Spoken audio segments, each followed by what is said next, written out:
malaki eh. Ba't ari ayaw bigyan ng ice cream? Ha? Saging yan.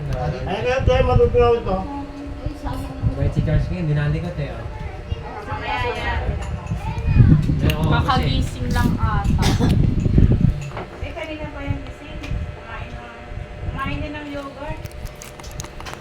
Sarap ba? Hello, hi guys. Ang ganda talaga nung lunch. Nung kailang kanina. Bali na, ano, iba-iba naman ata. Nakita mo kay Ken, baka sabihin hindi binili eh. Ha?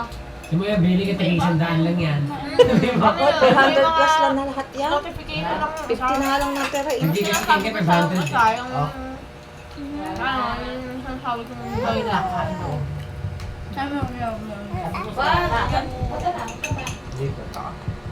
Eh, wait, sir. Hindi nga, hindi gano'n. Ayaw ko ikaw eh. Ba't parang dalawa